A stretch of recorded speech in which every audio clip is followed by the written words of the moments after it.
Feed Lux your way with the Lux Cravings boxes from Taco Bell. There's the classic $5 box, the indulgent $7 box, and a whole new obsession in the $9 box, the Flamin' Hot Grilled Cheese Burrito. Try the Lux Cravings boxes at Taco Bell today.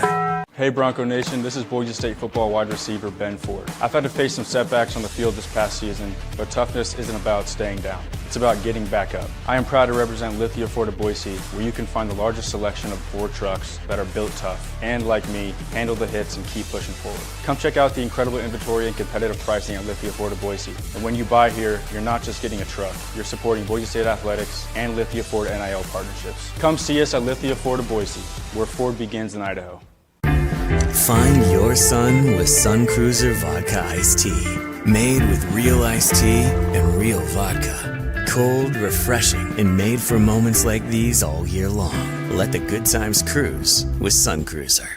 As sports fans, we may cheer for different teams, but there's one thing that we can all agree on. We want the game to be big. And with 3 levels, 30 cabanas, a 143-foot screen, 6 clean pools, and endless cold drinks, it doesn't get any bigger or any better than Stadium Swim in Las Vegas. All sports, all seasons. It's more than a pool deck. Stadium Swim. It's the only thing like it in the world.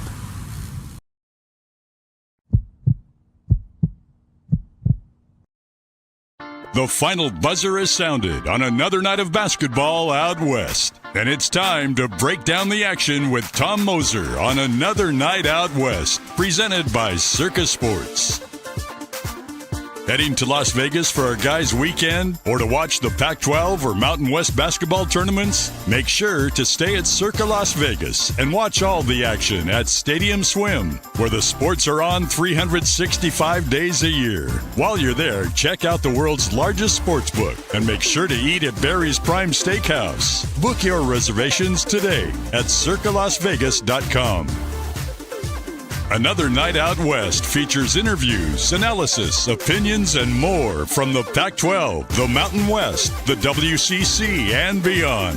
If it's happening out west, we're talking about it on Another Night Out West. Subscribe on YouTube and don't miss a show at youtube.com/@Another Night Out West. Did your team just get a big win? How about a bad loss? Come discuss it with us. Send us a comment or question in the ICCU YouTube chat or leave us a voicemail at speakpipe.com/BNN. Like you said, he's in big moments, ton of experience. Amazing arena. We have the altitude. Like you said, we have. Now let's go to the Sun Cruiser Studios and join Coach Tom Moser for Another Night Out West on Bronco Nation News.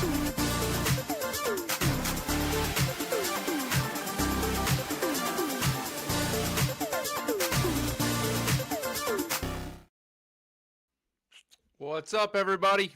You are here on Another Night Out West. I'm your host, Tom Moser. As you can tell, I am Han Solo tonight. BJ otherwise occupied, which happens in the summer. If you recall last week, we pushed it back a day. That was due to some stuff on my end. BJ obviously has stuff going on with the family, and so I'm pretty sure I'm capable of doing this by myself. So let's get some formalities out of the way here. It's Sunday, August 2nd. I can't believe we're in August already. As you have seen in the teasers and the trailers, we're going to be joined and have Josh Pastner and Bryce Drew, interviews with those guys that we recorded earlier. Also, before I forget, and I'll repeat this at the end of the show, I will also get it on the socials next week or whenever. No show next week. That is a vacation week for myself. So no show next Sunday, which will be the 9th. We'll be back on August 16th. As for coaching and interviews, again, Pastner and Drew tonight. No show next week. Following week, which will be the 16th, should at that point have Ben Jacobson, new head coach at Utah State, and Tim Miles, longtime veteran of the conference in the Mountain West at multiple stops right now at San Jose State. That, at this point, is what we have lined up or completed. If you have a coach or if you're a fan of a team that has not had their coach on the program or has not been mentioned in the first minute tonight, it's not because BJ didn't try, right? He gets after these SIDs. He gets after the programs that try and get just about everybody on. Not everybody was cooperative. There were some hang-ups with some for legit reasons. And at that point, we kind of figured, you know what?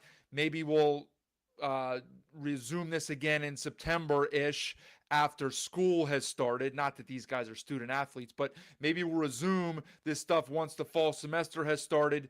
We're into September, right before or around the time of preseason practice. We can do a couple other coaches that we haven't had, and maybe some player interviews as well. So I know we didn't get everybody. I think this week will be 7 and 8. And then after the week off, that will be 9 and 10. So that's 10 coaches from the two leagues combined out of 19, over 50%, pretty good rate.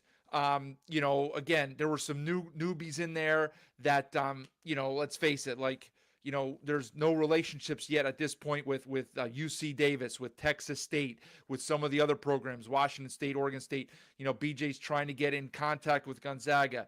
We'll see how it works. There's schools like Hawaii. So we'll see how that works out.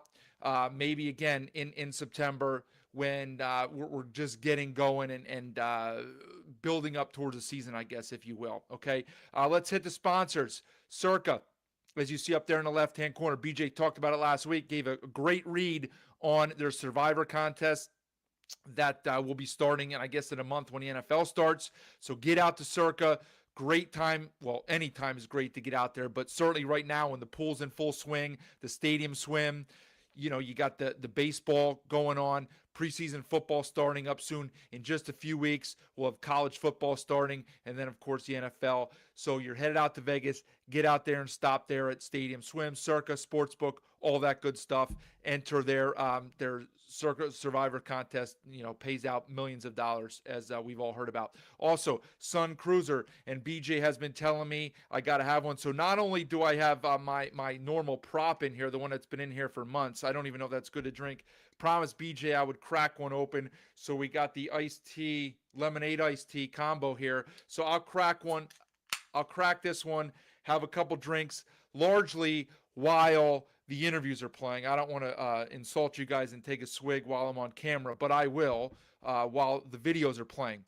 Also, as you see on the bottom right now, youtube.com/@anothernightoutwest. Get subscribed if you're not already done so. We did have quite a few over the last couple weeks. It hit a lull there. We got a fair amount of subscriptions since we've been doing these coaches series here. Maybe it's some new watchers, new viewers. Maybe it's some of you guys who are in here often and you just don't do it. Like, I'll admit it. I've done it with other shows that I've watched. You just don't subscribe.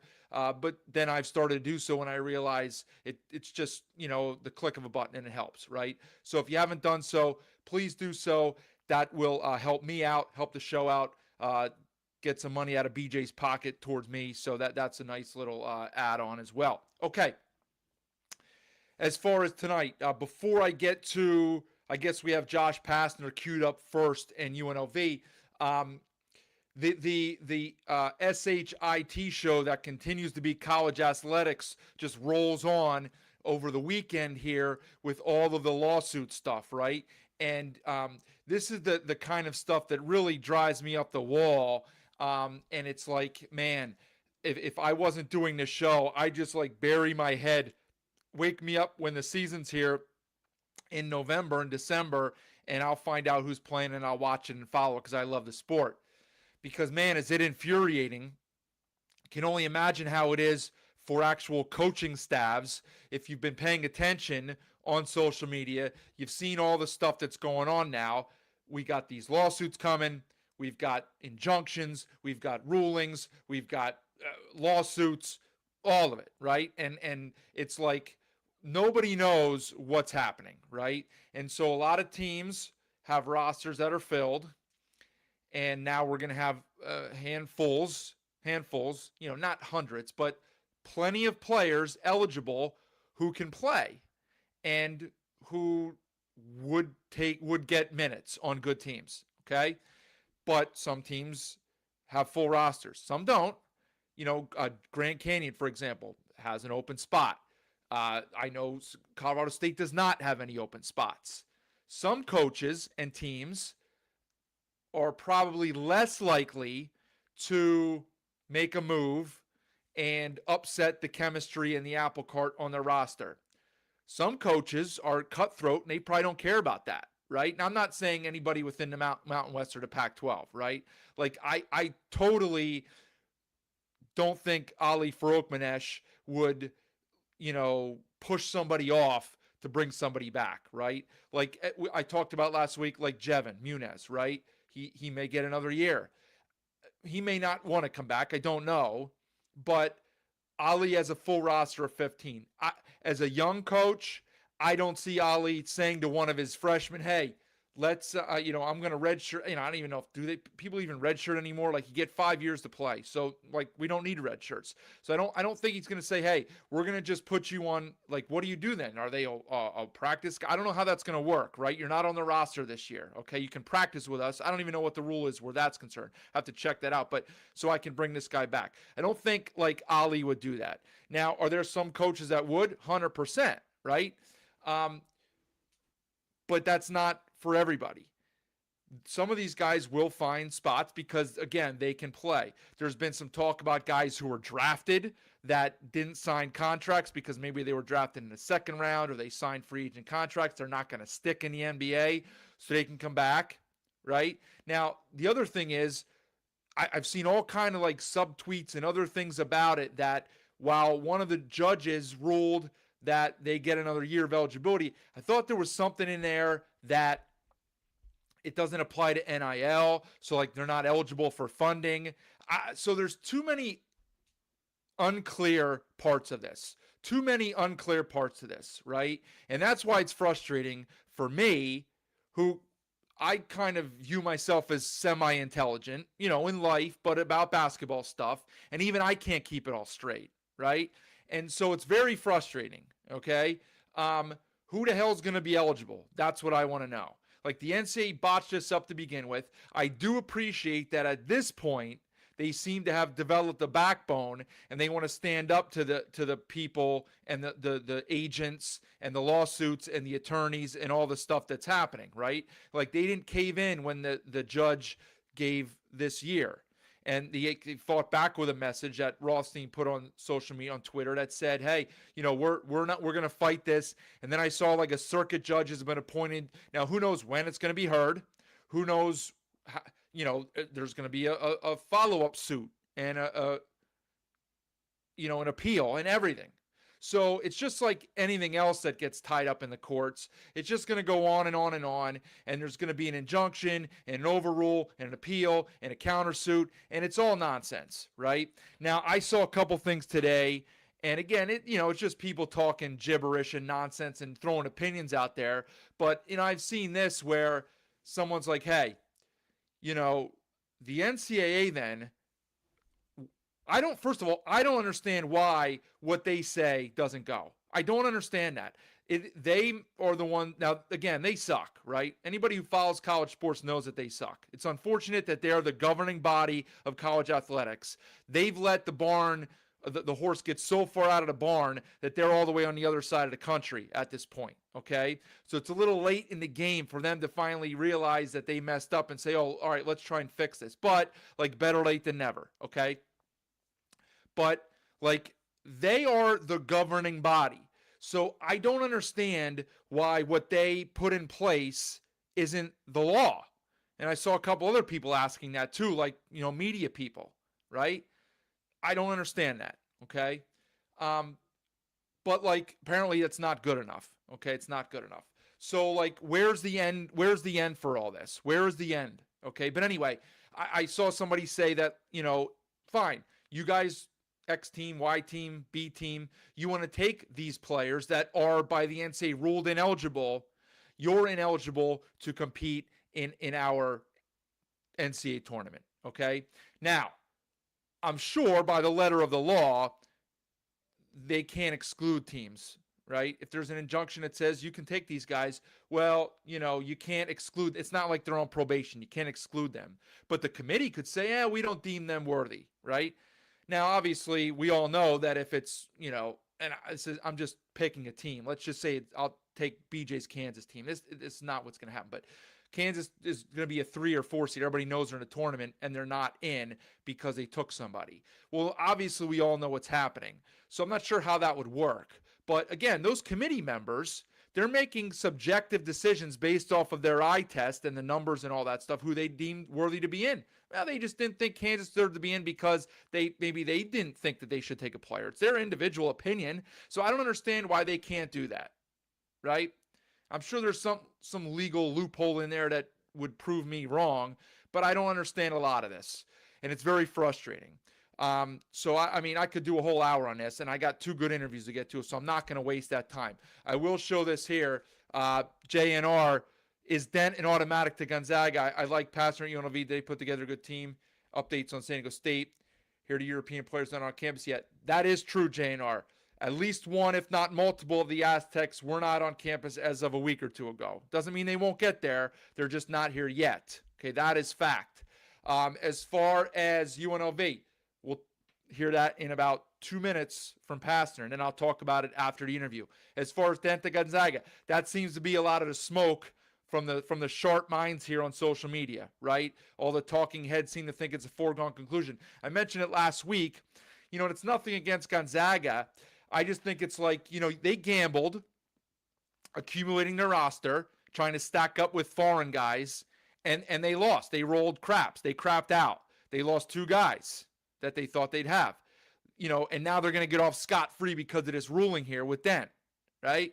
And now they've built themselves up to that program that can just get anybody they want, so good for them. But something just feels like icky about that, right? And since I'm a fan of all of these teams, but if I was a fan of San Diego State or Boise State or Utah State or Colorado State or anybody else in the conference, I'd be a little salty about that. Like we put our roster together when we're supposed to put our roster together in April, May, even maybe June, and we're ready to go. And here it's August, and they're going to fall into the crap and get an All-American because of a ruling and a loophole. So I'd be a little sideways and salty about that if I was a competitor of Gonzaga, right? Now, for the league, it's great because if they get Dent, they're right back up to the Final Four or bust where they were a month ago. After the, Saint-Supéry news and he bails, now they're back down to a Sweet 16 team. Well, they get Dent, obviously it's Final Four or bust, okay? So I'd be a little PO'd about that, to be frank.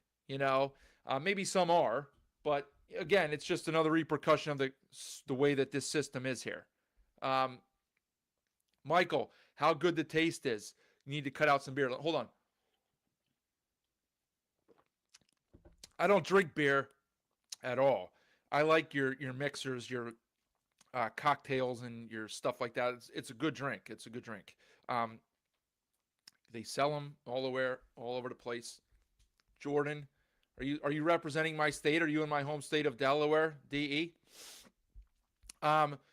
Yeah, very good, Michael. Go get yourself some Sun Cruiser. They got different flavors. I think last week BJ was rocking the blueberry or raspberry iced tea. It's just, one of your standard drinks like that. Very good. I thought I showed the comment. Okay. Anyway, so there's my tangent and my rant about all that stuff that's going on. To be determined, right? There's other news to be that we'll figure out. Somebody said that the teams are waiting on more rulings and appeals before they go all out on these guys, right? So, you were typing Dents 3-5 versus Boise. Looking forward to welcoming him back to the X. Remind him, did he miss a dunk? I don't even remember. That's funny. Yeah, Boise had his number. They went down to the pit and won when Dent was running a shot. I'll never forget that game. But, sure, it's good for the league to have him in. It also kind of puts a little more distance between the Zags and the rest of the competition. But I guess maybe it's a good trade-off to have that prestige for your league, right? Especially the first year of the league. So, okay, let's find out. Let's talk about UNLV a little bit here. Josh Pastner's second season. loses a lot. Started off very slow last year. Some of these things are going to be talked about. BJ and I asked him a lot of these questions. Some interesting stuff and thoughts at the end of the conversation from Pastner. He's not afraid to make some outlandish statements and comments, as you've seen just in his short time here in the Mountain West at UNLV. So we'll talk about all that. When we come back from the interview, I'll just wrap it up with some other thoughts. But first, we'll take a 30-second break. We'll hear from our sponsors, and then we'll come back with Mr. Pastner. Get ready for the time of your life at Circa Resort and Casino, Las Vegas's newest destination for fun, featuring the world's biggest poolside tailgate party with 3 levels of action, 6 pools, and a 143-foot screen. The fun is always on deck with all the games all year long. Stadium Swim, located in downtown Las Vegas on Fremont Street. Book the time of your life today at circalasvegas.com. On another night out west, joining us as we continue our coaching interview series is Josh Pastner, the second-year coach of the UNLV Running Rebels. Coach, a lot going on out there in Vegas, as we just talked about a second ago off air. Middle of July, big picture. How you feeling about your squad right now? Yeah, there is a lot going on in Las Vegas. Obviously, with the they had the summer leagues July 9th through the 19th. So it's a week and a half deal where it's just the entire basketball world lands into Las Vegas. Plus they had the EYBL, a recruiting event, which is a Nike event, and a bunch of other high school events going on. They had the Conor McGregor fight as well too. So there's a lot going on in Las Vegas. That only took 30 seconds. Come on. Yeah, there wasn't much to that. But people paid a lot of money to go see it for 30 seconds. So, so it's a lot going on, and it's been a hectic couple week and a half, which is great. Really 2 weeks because people start coming in on the Monday of the beginning. So it's a 2-week deal. Great for our players to be around all these pro guys. Everybody wants to use the gym, which is awesome. We obviously give our guys off this week because the NBA just takes over everything, and we just don't really have any gym space. But we've been working hard. We've completed 5 weeks of summer. We've done everything starting in early mornings. We start our day at 6 a.m. every day with workouts, and it's been good. Guys have worked really hard. I like our group. You guys know it's all a crapshoot. You're trying to you sign guys, do the best you can, and trying to find guys underneath the radar and undervalued, and hopefully they play well when you get on the floor. We got a really tough non-conference schedule, and I know the Mountain West is going to be really good again. I know some teams left. We added some teams, but I just think the league's going to be a really good basketball league again. Well, I know a lot of the optimism, coaches, around a couple of your key guys that you got to stay. And, most notably Tyron Jones. Let's start with him. Such an exciting talent, can just do so many things on both ends of the floor. If I recall, that was pretty quickly after the season ended. You guys were able to announce that he was coming back, and that even maybe surprised some people. But just how big of a deal was that to lock him up, to get him back, and know that you could kind of build your roster around him again this year? Yeah, Tyron Jones had a great freshman year, considering the fact, he came in here, wasn't one of the top 250 players ranked in all of, the kind of the high school recruiting ranking deal. And he, exceeded expectations of what probably people thought he'd play. Yes, he could have gone anywhere in the country, guys. You guys know that, but he really trusted me and the staff. Loved our system, loved our development, loves Las Vegas, and knows he can get to the NBA from this program. So we jumped on that really early to kind of knowing that we needed to get him back, along with Isaac Williamson as well too. And those two are both freshmen for us last year. So to get both guys back into the fold was really, really important for our team, for our program. Because everybody else we've had to go sign outside again. And, you're celebrating retaining 2 guys. You know what I'm saying? So that's just the reality of the world that we're in. The Mountain West Conference just gets picked apart from the power leagues because it's such a good basketball league. So when guys are successful here, they really have a chance to get a great payday moving upward. So for us to be able to keep a guy like Tyron Jones and Isaac Williamson, considering the fact that within our budget, for them to, stay because of what they love Las Vegas, and they love, like I said, style of play and the staff. It was a huge win for us.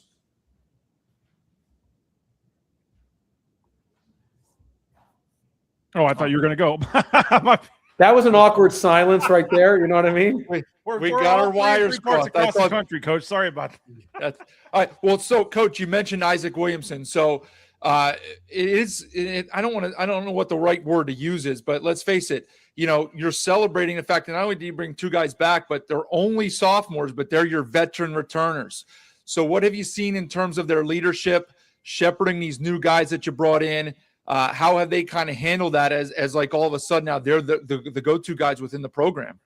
Yeah, I mean, the nice thing about having those two guys retained is they understand, how I am as a coach, what our standards are, how we want to do things, and they can kind of be a great catalyst to the incoming guys to deliver that message to them. So, and they're great young men. But to your point, it just shows you the climate that we're in. They're two sophomores, and to get them both back, they're your older guys in a sense, even though they're only sophomores because of the retention factor. And both are really good players, by the way. But I just think, look, you like to have the majority of your team back. It's easier, obviously, if you have great retention because of the terminology and understanding. Things are simpler.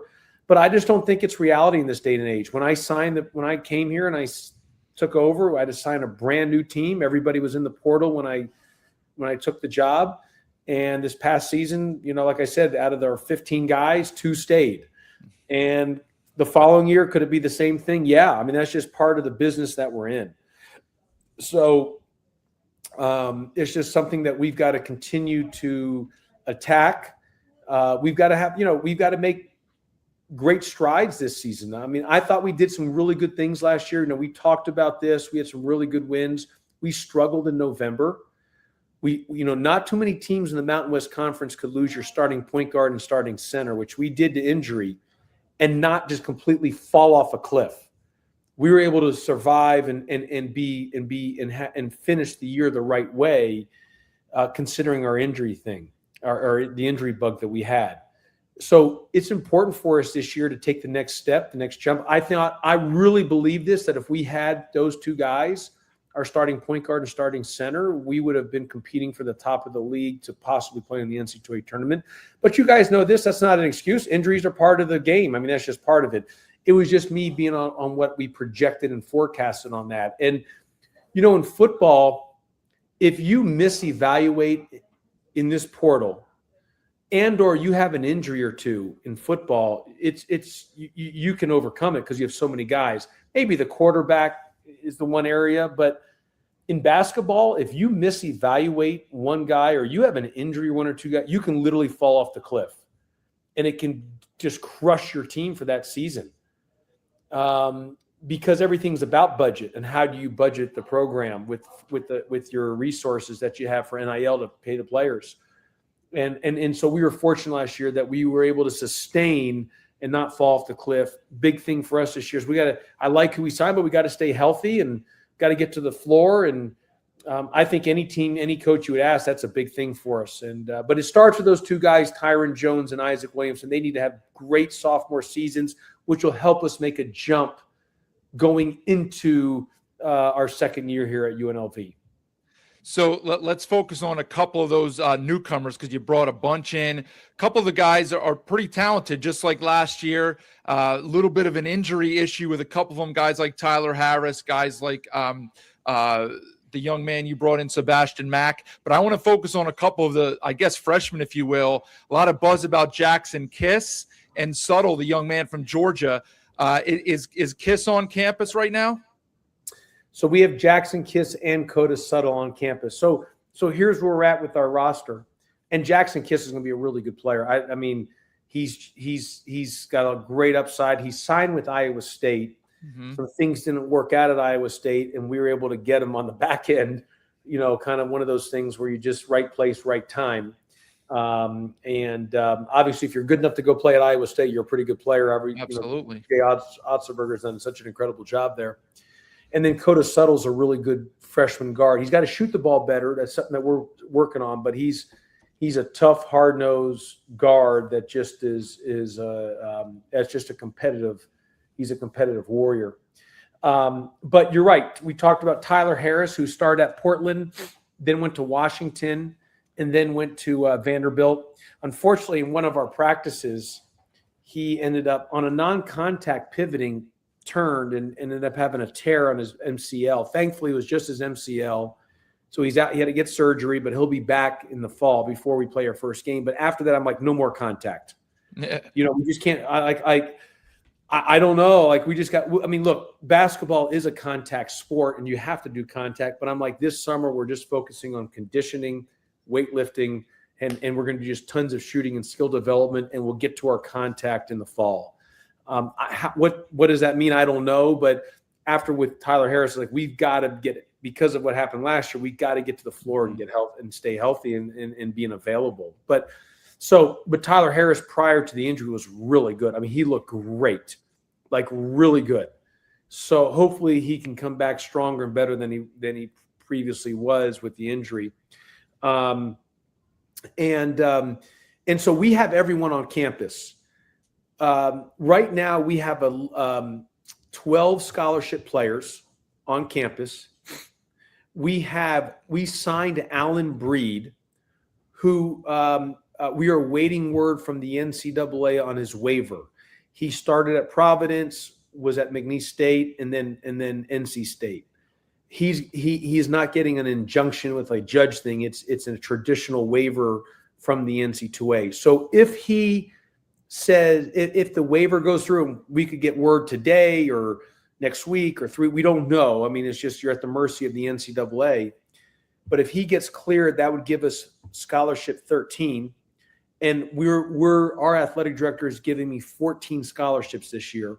So we would have one more spot to sign if we wanted to utilize that 14 scholarship. If Alan Breed doesn't get eligible, then we would have 2 scholarships remaining. And there are guys late. Obviously, it comes down to budget and money. But so we're just in a waiting game where we're at right now. If Alan Breed does not get eligible, we'd probably look at trying to, or if he gets eligible, either way, whether it's 1 spot or 2 spots, we probably, based on our roster construction, probably would look to get another front court guy just with some size if there was something out there. Who are a couple of the other newcomers? I know I'm a St. Louis guy, so Dontrez Williams coming from good old Lindenwood there. Who are a couple other your transfers that you're excited about that you see playing a role this year? Yeah, I'm really excited about Dontrez Williams, by the way, from Lindenwood. I mean, he's only going to get better every time he steps on the floor. He's got really good upside, really good defender, continues to get better offensively the more time he competes. I really like the kid Cam Miles from Florida State, transfer from Florida State. Fast guard, downhill, really good shooter, can play either point guard or combo. Terrence Ford, who was at Arkansas State for 2 years, played at Tulsa last year, or Arkansas State 3 years, excuse me, Tulsa last year. And he's coming on. He didn't play last year at Tulsa because of a forearm injury. He's fully healthy now, but he's looked really good in our practices. Sebastian Mack's been good. I mean, and Terrence Ford, by the way, is a true traditional point guard, a real true traditional point guard, very similar to like Coda Suttles. Sebastian Mack's been really good to this point in the summer. Got him late. He's a local kid, a Vegas kid. MJ Thomas is a transfer from New Orleans, really good rebounder. And, he's high motor, high rebounder type of producer. And Jeremy Fumena, who we're excited about, a transfer from Central Florida, gives us some size, 7 feet, skilled, can score around the hoop. Got to get him to lose some weight so he can be able to run faster and more. But but he knows how to play and is a skilled guy. So we like our group. I mean, we really do. Again, I mean, we have a really tough non-conference schedule. We're playing Utah, BYU, and Missouri in our 3 exhibition games.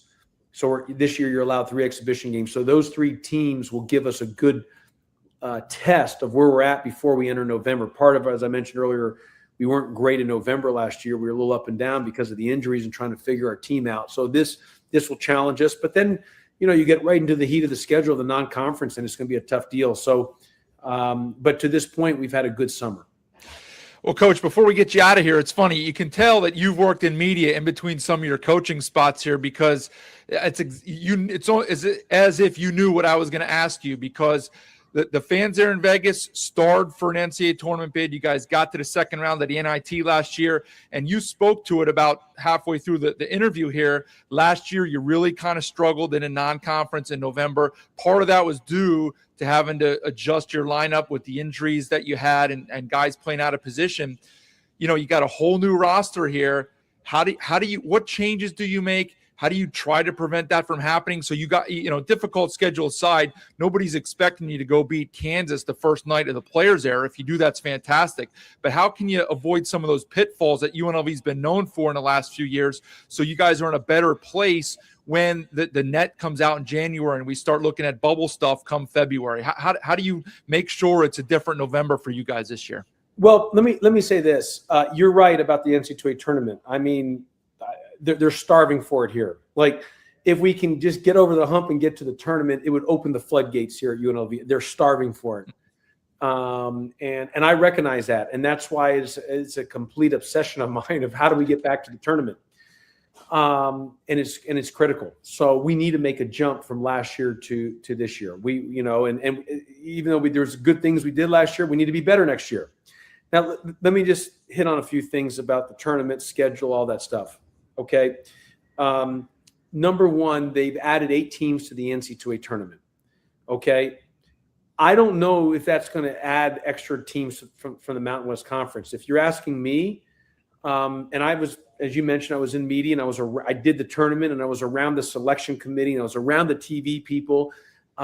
There's no question that the 8 teams are going to be favored out of the Power 4 conferences. One, the numbers are going to be better for them because they just play in the league where the as you mentioned about the net.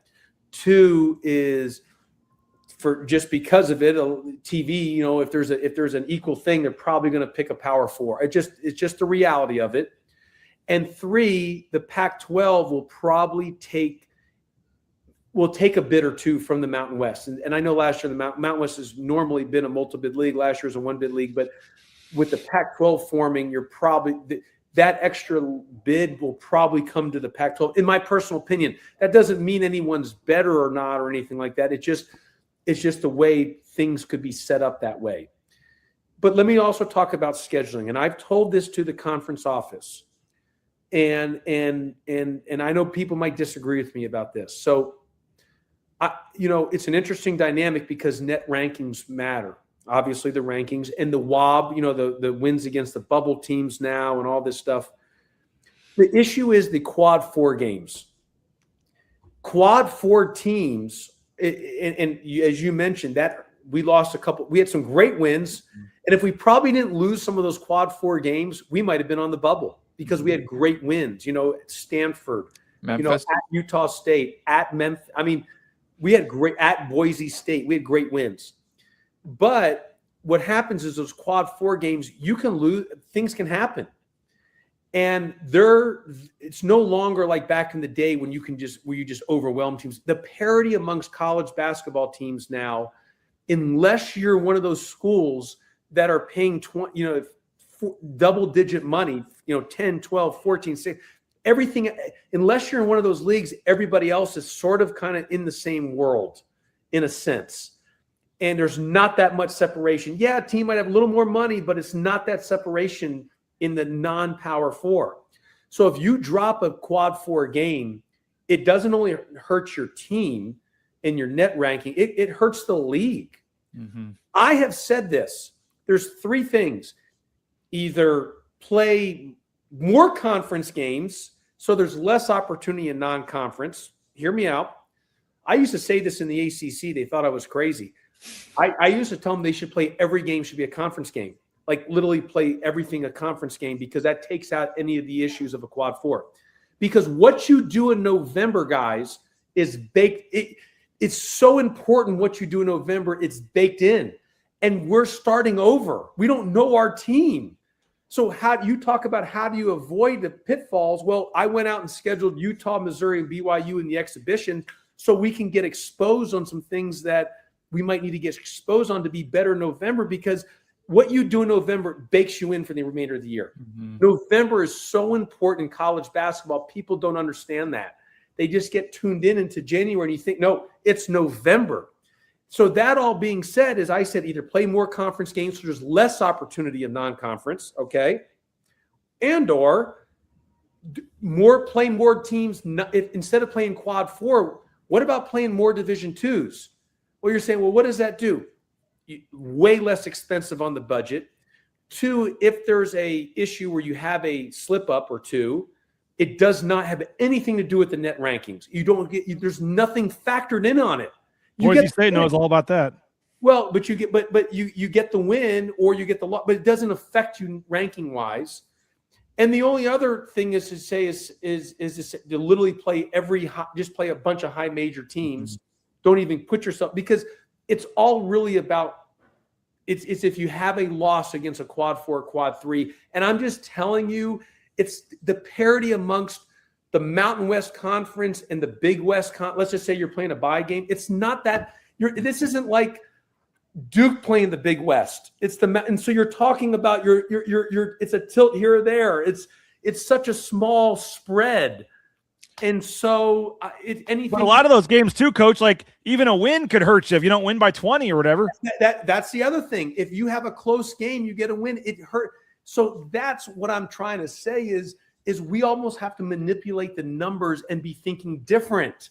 We're in the Mountain West Conference. We're not in the ACC. And because of some of the teams that have left the Mountain West Conference, I keep saying we've got to be so unique, different.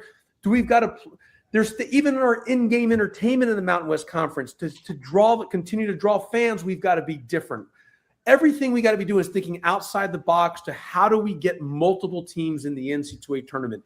And it's just not as easy. We'll just win, because it's you can maybe say that 3 years ago or 4 or 5 years ago, but now when you're dealing with a team that has, like when we're playing in the Players era, Kansas, and then after the Kansas game, we're playing Auburn or West Virginia, and after that, it's either Houston, Florida, Notre Dame, or Rutgers. We're not even in any of those teams' galaxies financially. We're not even in the same galaxy. So it's not the same thing anymore because it's a money thing.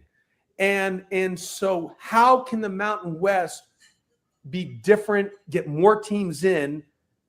And we've got to really be thinking about the numbers part. And it's so much about November. Last thing, should we be playing our conference games in November? You know why? Because if you drop a conference, look, we all want to win the conference, but you need time to get your team ready.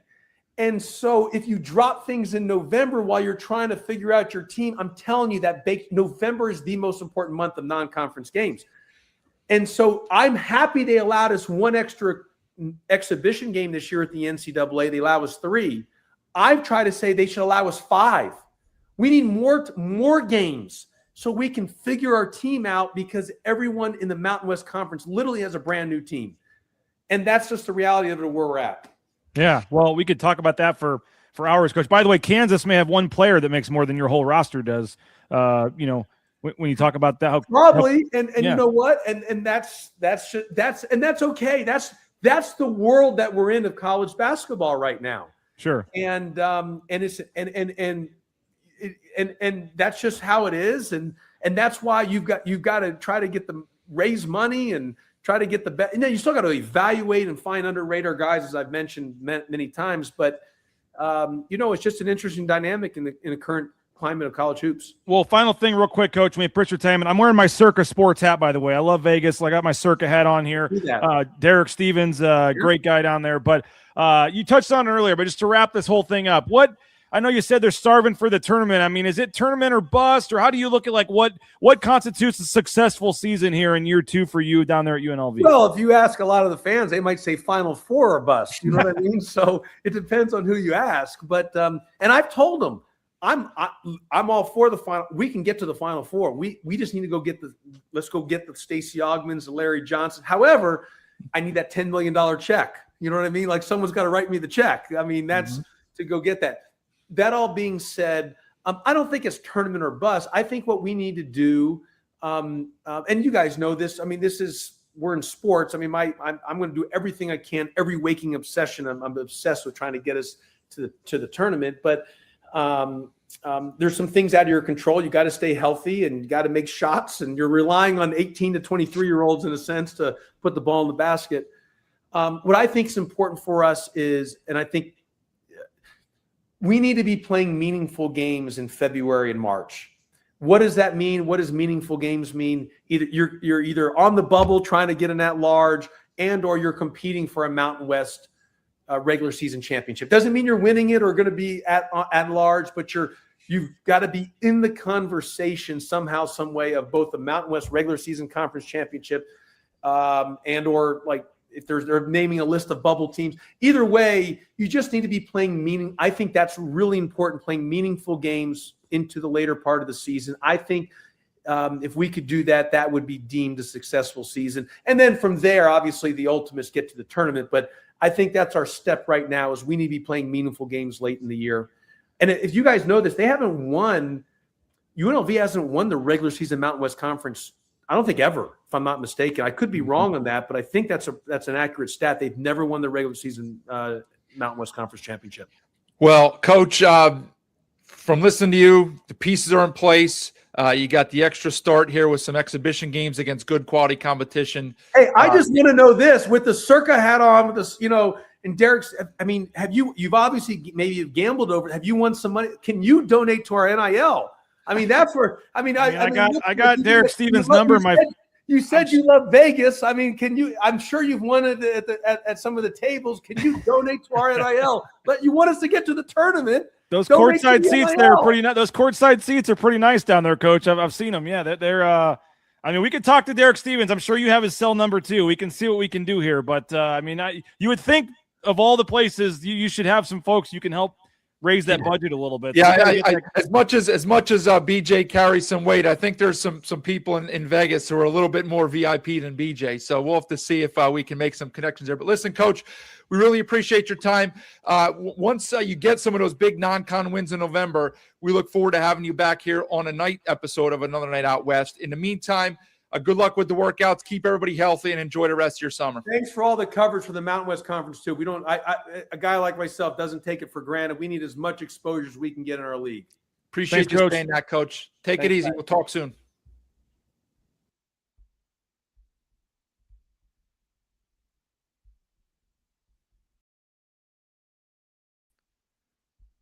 All right. Okay, I'm back. I don't have BJ running the controls here, so I'm a little slow with the production back behind the scenes. You take some of that stuff for granted when BJ does it for you. Okay, so look, that guy. All right, let me say this. There's a lot to unpack. Long interview, great interview. The guy gets it. All right.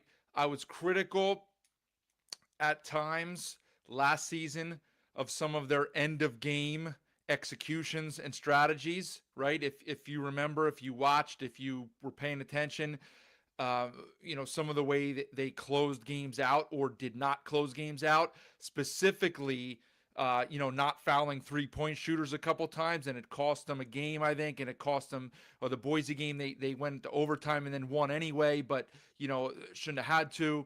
But look, we all have different philosophies on how we coach in-game stuff. And I've said for years now, and anybody who's in coaching will tell you this, you got to wear many hats these days when you're coaching, especially in college basketball, okay? And he freaking wears all those hats really well. He's got some outside-the-box ideas. But as I'm sitting there listening to that, and, what we recorded?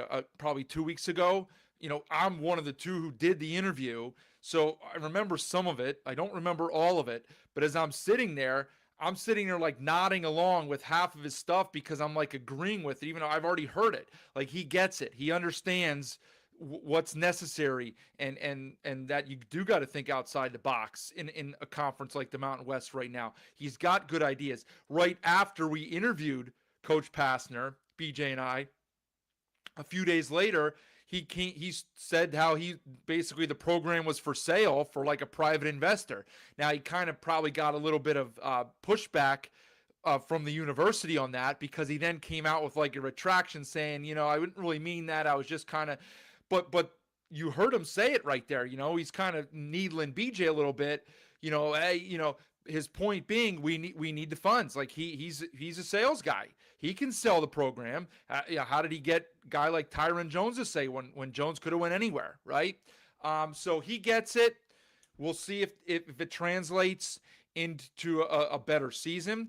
Again, some of his ideas, while I like them, nobody's ever going to play all conference games or play your conference games in November. Like, nobody's ever going to do that. But his point stands. Like, you can't lose the quad fours. So how do you not lose the quad fours? You don't play as many, right? Because his point is true.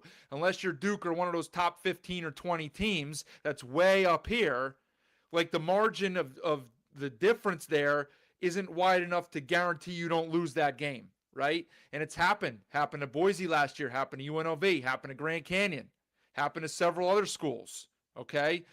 Maybe not a quad four, but San Diego State took a bad one last year. Nevada took a bad one, right? So, like, it happens, and it cripples you when you're in a non-power four. So, Mike Pastner's got great ideas.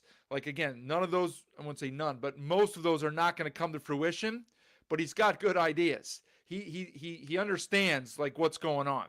As far as personnel, look, 2 guys back. It's similar to the way it was last year in terms of, when BJ asked him about some of the guys that he's excited about, he rattled a ton of guys off, right? So let's do the math. He's got 12 guys on the roster, 2 returners. That leaves 10 newcomers, 2 freshmen, 8 transfers, okay? Also, I guess he's got roster spots for some of these guys who are now eligible, right? So maybe he did that by design. So, I guess in a sense, then that's smart of him to leave that 2 slots open for those guys. I was critical of it earlier. If you do that with forward thinking, good move by you, I guess, right? So, he's going to grab 1 or 2 of these guys. Now, can they afford the top flight guys? Probably not, okay? But, they at least have roster spots and maybe some money to offer. But, the KISS fellow, you look, if he's an Iowa State recruit, he's probably among your freshman of the year candidates in the Mountain West, for sure, if not favorite for freshman of the year. I don't even know if they even do freshman of the year anymore. They do newcomer of the year, which 99% of the time now, 90% of the time, it's going to be a transfer, right? And so he may not win newcomer of the year, but he would probably at this point win freshman of the year. KISS. That's my guess. But he's got a bunch of other guys that he's excited about. Now, not all of them are going to hit, right? Because last year there were a bunch of guys too. A couple got hurt. Miles Che didn't play a second. Then he's off to St. Mary's or wherever he went. Nas Cunningham was a bust. He came in with high pedigree. He was a bust. But several other guys hit. So all those guys that Pastner mentioned, they're not all going to be hits, but some of them will be. And so good stuff, right? That's great. Let me get to a couple of these comments here, and then we're going to get to Bryce Drew. We're at the 55. Why isn't this thing going up? It drives me nuts. Quickly, do I think Dent will go to Gonzaga? I mean, it's probably 80%. I don't know anything more than anybody else other than what I've seen on social media. I would guess he goes there. What's my take on Boise? Well, a couple weeks ago, we had Leon on, Michael. I like their team this year for several reasons. I think it'll be more of an old school Leon Rice identity where he doesn't necessarily have to feed a bunch of egos. These guys will work hard for him. He got some changes on the coaching staff that are likely to make for better for the unit. I think they'll be a hungrier, more humble bunch that'll work more cohesively as a team, and I think that will work out for them.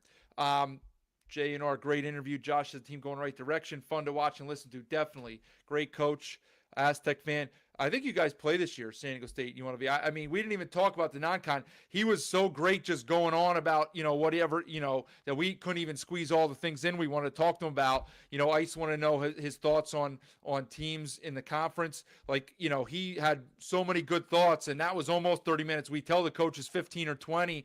That one was almost 30. And we basically cut it, or we could have kept going. But so, yeah, he is a great listen. He's real sharp. He's got it figured out. Hopefully they don't drop any of those quad fours in the non-con this year. And I would certainly expect them to be a top half team. All right, our other team that we're going to talk about tonight is Grand Canyon, another Mountain West school. Didn't make the postseason last year. Similar to UNLV. Couple guys back, 2 or 3 guys back, I think 3. Brought in a ton. Brought in probably the best transfer class from either league, Mountain West or Pac-12. Okay, a lot of dudes that they brought in. Grand Canyon's got money. They invest. They don't have football. This is their go-to, right? They're UConn. I mean, not on UConn's level, but where UConn doesn't care about football, Grand Canyon doesn't have football. I guess they're Gonzaga at a lower level, right? They aspire to be Gonzaga. They brought in, I guess I shouldn't really consider, well, no. I mean, Gonzaga's transfer, whatever. Point being, very good class. A lot to be excited about if you are a Lope fan. And so let's take a 30-second break, and when we come back, we'll hear from Bryce Drew.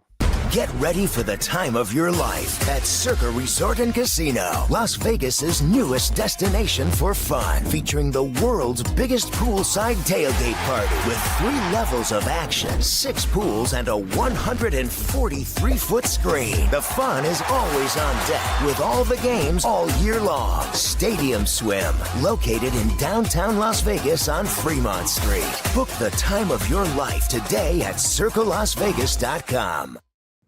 All right, we're back on another night out west. This time with us on our coaching series, 7th year at GCU already. I can't believe that. 7th year for Bryce Drew. Coach, 4 years to the NCAA tournament. This will be not really your 3rd new league in a row, but in a sense, it's kind of your 3rd year where you're getting used to a whole bunch of new teams here. First of all, how's everything going out there in Phoenix? How's the summer going? How do you feel about your program right now? And welcome to the show. Well, thank you guys for having me. It's great to be on. It's great to talk hoops in the summer. And it doesn't feel like there's an off season now. We're just in Vegas recruiting, watching Summer League, back here at practice now. And so basketball is definitely a year-round sport now on TV and in the gym. Mm-hmm. And so we got our group in. It's a great group. We enjoy working with them. So it's been a fun summer so far. What is kind of the big picture Cliff Notes version? I mean, here on middle of July of where you're at, and you guys obviously retained a couple key guys, added a really nice portal class. I mean, you got to be feeling pretty excited about this group. Yeah, so much in the summer is getting to know each other, getting familiar with the system, understanding our guys, kind of what they do well. I think what you see on film a lot is translates, and then some other things, that you weren't maybe aware of by watching film. So really getting to know each other and get to spend some time together. We are going to take a trip up to Canada in a few weeks, which will be nice. We'll get a couple games up there, and I think that'll really help us take a nice jump when we come back in the fall. Well, a couple of key returners that I know you're excited about. Mekhi Williams, obviously a 3rd team All-Mountain West last year. Just to get him back and build some things around him. How nice was that, and where can he kind of elevate his game this year? Yeah, definitely nice for a coach when you get back an all-league guy. Even more so in this era with so many transferring, to be able to get Mekhi back, be his 3rd year in our program. It really helps a lot just with the new players coming in to have the familiarity, of him out on the court. And then we did return, a couple other guys who started games, Caleb Shaw, F.A. Demerol. So really nice to have 3 guys that played a lot of minutes that are back for us. Coach, let's talk about some of the newcomers. Obviously, the big headline or the name that everybody gravitates towards is the young man from St. John's, right? Dylan Darling, because everybody watched him in the NCAA tournament make don't bring that up, Tom. Don't bring that up. Sorry, to beat BJ's Kansas squad. So bad memories for BJ. But look, you got a heck of a batch all around. Talk about some of the other guys that you're excited about and what you've seen from them so far. Yeah, BJ, don't take it out on Dylan and us all year, though. Okay. No chance he makes the my preseason team. Better believe that. He's not even being mentioned in your article. No, Dylan's great point guard. I think one of the unique abilities he has is he makes others around him better, and it's not just on offense but on defense. He's such a good on-ball defender. So really excited he's in our program and looking forward, to having him play in front of our Havocs this year. And him, and then we got several other transfers. We went pretty hard into the portal, and we think GCU, we think Phoenix is a great destination, for a little bit older guys who have gone through some things in college and they want to come and live in Phoenix and go to GCU, play in front of a sold out crowd every night. So we really like our blend of transfers, and they've really adjusted well so far. So, Coach, let me ask you this. We were just kind of talking last time we had a coach on was Coach Pastner, and I asked him the same thing. Last year, you really started storming in January and February with some top-notch wins in conference play. I think you'd admit and agree with me that November was a little uneven. It's difficult when you got all those guys coming in. You have new rosters. You said you're going to go up and play some games in Canada, so that helps. Mm-hmm. You feel the pressure in November to get the job done, so it helps it doesn't hurt your resume. I mean, let's face it, it's almost as if you can do more damage to your resume in November than you can help. But how do you avoid that, and what does that look like for you guys this year?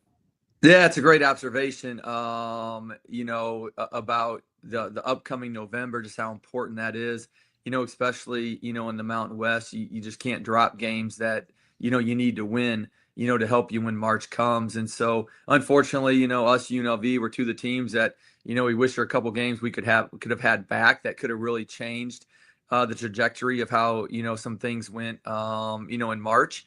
And so, obviously that's motivation for this year to try to be even more prepared and have guys, ready earlier. And so that was a big part of going to Canada, I think, to get to know our guys, to be able to play a couple games. And then the NCAA added an extra exhibition game. And so I think that's really helpful. So that'll get us, 5 games before we start, which will be really, really good. We should have a really good feeling about our guys and about our team. You mentioned kind of being an attractive place now for players to want to come. Who are another, we talked about Dylan, but who are a couple of the other key guys, if you want to touch on a couple of guys that you're excited about that you're able to bring in? Because obviously very impressive class, and you guys obviously went out there and got some dudes. Yeah, some of the older guys, Tyler Barron, started for Tulsa last year at the center position. He was in the Navy, so he's 25 years old right now. He brings a lot of just life experience to our program. Marion Dickerson was at USC last year. He's another 5th-year senior. He's been in a lot of places. Really, really good athlete at 6'7". Omaha, Bielo is from Wake Forest. He's McDonald's All-American in high school. And Jaden Zimmerman, we really like. He's a really good scorer. He's a 6'4" guard from back east. So we did hit it hard. Blake Barkley, I can keep going down. Micah Tucker, we really like the guys that we have, and really looking forward to, blending them all on the court together. Yeah, it's funny. I was going to ask you about Barkley and Omaha. I wasn't sure how to pronounce the last name. And you just kept rattling off. I mean, so you talk about, that's almost like a 10-man rotation. Is that something you're considering? Are you just going to see, is that what some of these games are for, the Canada trip? Do you know what you're going to do philosophically? Going to change things up a little bit? Yeah. You seem to have the numbers to, if you want to, get up and down a little bit more. Yeah, no, we're definitely, we plan on playing, 10 guys. Right now, someone will have to probably play their way out of the rotation because right now they're all in the rotation. So as long as they perform, like we think they can, we'll keep a pretty deep rotation and, try to keep, the pace up a little bit. So again, that could all drastically change after a couple of games in Canada, but that's definitely the plan, heading into August. I think you're muted, BJ.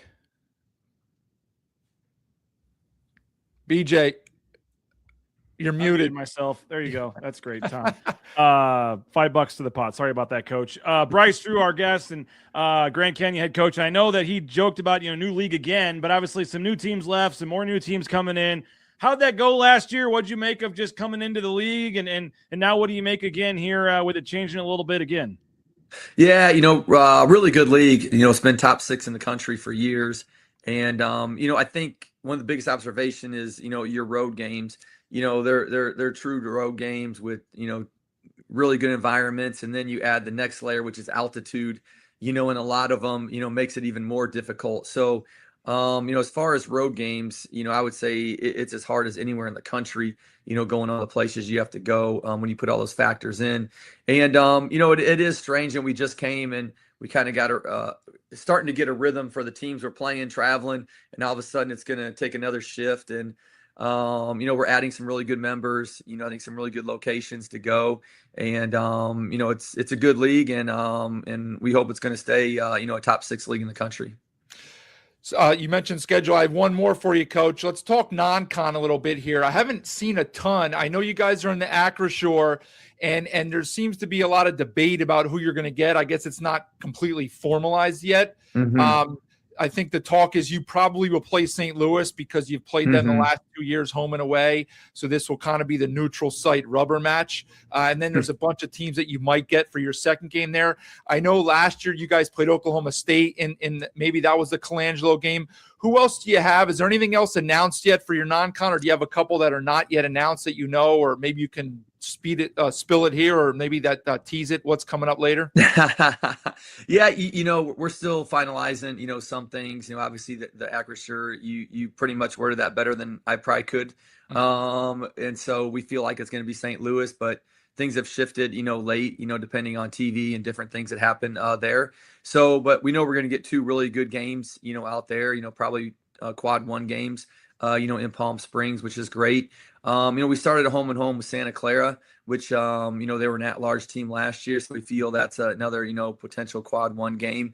And then, we returned the game to Oklahoma State. They came to us, we returned it there. So, that'll probably be a quad 1 game. So, trying to load up on, as many quad 1 games as we can, in the non-con. And then, like you said earlier, you got to win the games you're supposed to win, and you got to win some of the games you're maybe not supposed to win, so to speak, on paper. And, we definitely have the opportunities in front of us. Now we have to go get it done.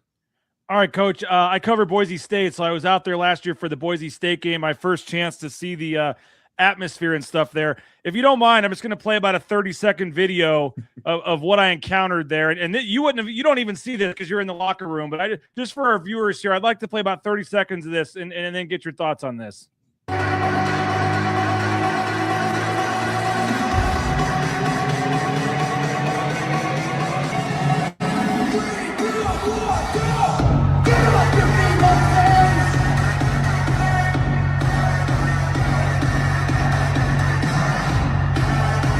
July 16th, but I got chills, Coach, watching this video here. I know you guys, it's a big selling point. It's an awesome thing. Seeing it in person was just pretty unbelievable, to be honest with you. What, for folks that haven't experienced this, seen this, I mean, this is a random game in January.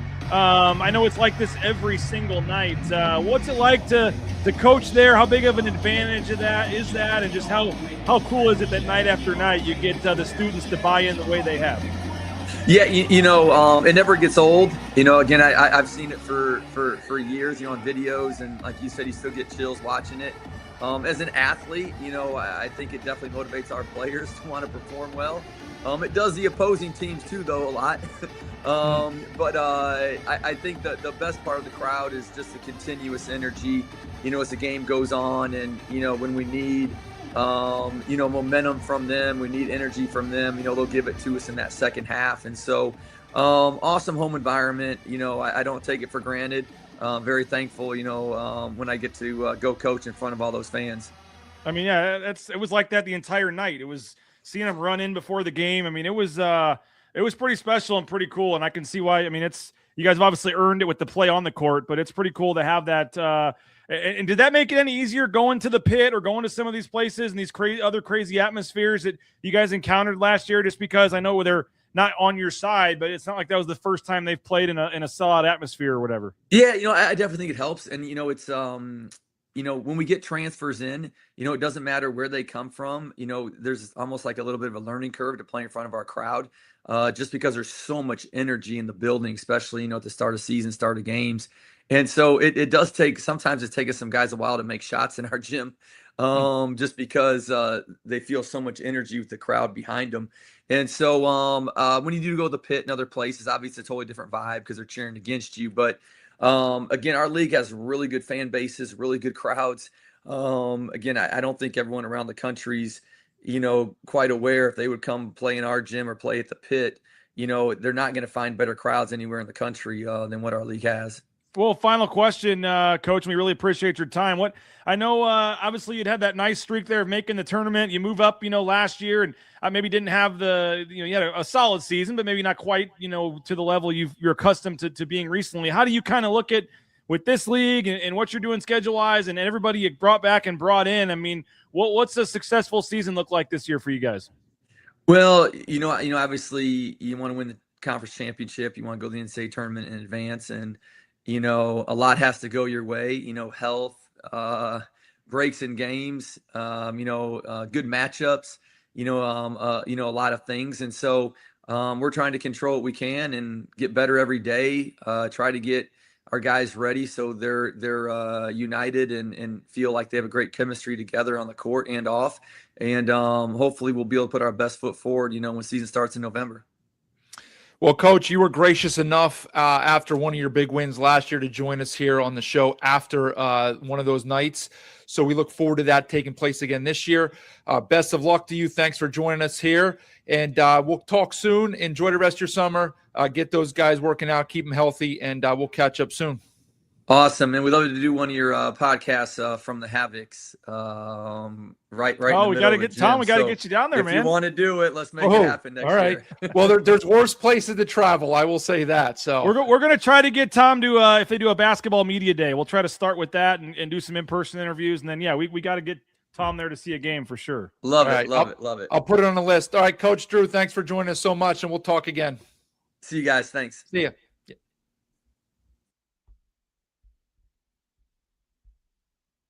All right, we're back. Good stuff. Great guy. Real good to talk to Coach Drew. He spent some time with us off the air as well. Look, and as a matter of fact, I believe they are in Canada, if not today, tomorrow. Maybe they've traveled. I think they're playing in Canada this week, a couple games. And so a lot of similarities between Grand Canyon and UNLV. The two guys we had on last week, Ali with CSU, Sundance with Wyoming, they were similar in the fact that more retention from their roster last year to this year, fewer portal guys. These two teams today, total opposite of last week and similar together in that very little retention, 2 and 3, and much more portal, right? And so just like we discussed with Pastner, Drew rattled off name after name that he's going to rely on from the portal. Now, yeah, he brings back a couple knowns in Demerol and Makai Williams, a good big, one of the best bigs in the Mountain West, and a good guard. Makai Williams, a good combo guard. I don't know. I don't really consider him a true point guard. He wants to score the ball, which is great. But we'll see if coach wants to have Dylan Darling or somebody else run the point so Makai can score and not have to worry about distributing the ball. I mean, that's what these trips are for here to Canada.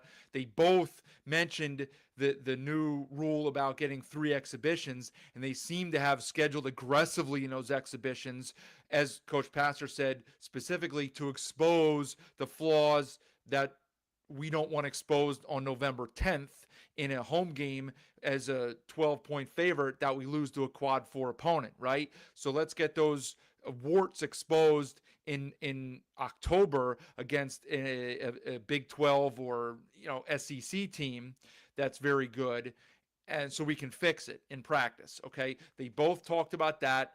Awesome to hear. So I'm sure most schools will take advantage of that. You saw the thing that BJ pointed out at the end. I'll never forget one of my first years doing pods and covering the conference. It was the year after San Diego State. I think my numbers and my head is correct. It was the year after the Aztecs made the Final Four. It was Jaden Ledee's year, and they went to Phoenix for a non-con game in December, I think, ish, and they lost. So at that point, I have zero knowledge of anything Grand Canyon, really, other than, seeing them in the tournament once or twice, knowing whatever. Didn't know anything about whatever until I watched the game. They were a good team. I'm sure they made the tournament that year. Might have even been the year that they won a first-round game and beat St. Mary's. But, I didn't expect San Diego State to go down there and lose, right? And I remember tweeting out after that game that Bryce Drew was sitting on like a freaking gold mine there in terms of what they had from a home environment, from an investment perspective, the finances, all of that stuff. I've talked before, and I know people don't like some of the way that the money comes in for the school. I don't care about any of that. Nobody else should either, with the way that everything else is off the rails in college sports today. So you really should get over that if that's something that you sit on or stand on, right? Like, get over it, okay? He's sitting on what you saw that BJ showed in that clip. A great environment. The players want to go there. They have money to spend NIL-wise. They're invested in the program from a facilities, from a living standard of living, right? So, and you heard, look, BJ said it at the start, wasn't a bad year, but that wasn't up to the standards of what the fan base and what they expect there, okay? And so they'll expect to be back in the NCAA tournament this year. They have a roster that's capable of it, especially with 8 new slots. Coach Pastner did say, how many of those are realistically going to go to non-power fours? And we all know the answer to that. Maybe one if we're lucky, right? I think we'll be fooling ourselves if we think it's more than one, because it probably won't be. But never know. We'll see. But it allows teams like Grand Canyon, UNLV, Boise State, Colorado State to get in that mix, hopefully, as long as they can avoid the bad losses in November. So, just because they're playing these exhibition games, just because Grand Canyon's going to Canada to play some games now, doesn't mean it won't happen, right? But it's helpful, okay? It's helpful. Plenty of options on the roster for Drew, just like there are for Pastner. So he said 10-man rotation. Is that realistic? I don't know. But if one guy gets, we don't want anybody to get hurt, but if one guy gets hurt or one guy kind of craps the bed in terms of what we expected from him, that's fine. We got 9 other guys that we can play and feel good about. So that's a good thing for both of those teams, right? It's like, you throw enough darts at the board, you're going to get a couple bullseyes in there, right? And a couple around the bullseye, and then a couple that miss the board. And it is what it is, right? Okay. Hope you guys enjoyed those interviews. Let me refresh what I talked about at the top here, and I appreciate you guys for being along all night long. Lionel Richie style, all night long. Next week, no show, okay? Vacation for this guy. So we'll be back in 2 weeks from tonight. And it will be Ben Jacobson, Utah State, Tim Miles, San Jose State. That should wrap up our summer coaches series for now. Some maybe later on in September, October, who knows, we'll see, okay? I'm sure by that point, 2 weeks on, we'll have plenty of stuff to talk about when it comes to the eligibility stuff. Just while the Drew interview was playing, somebody had messaged me saying that the judge said no new transfers, with these fifth-year guys. In other words, they must sign with their team that they were just on if they didn't enter the portal. And why would you enter the portal? Because your eligibility expired. So as an example, that would mean like a guy like Jaden Henley could go back to Grand Canyon. Now, we didn't ask Drew. I don't know if he has any roster spots left.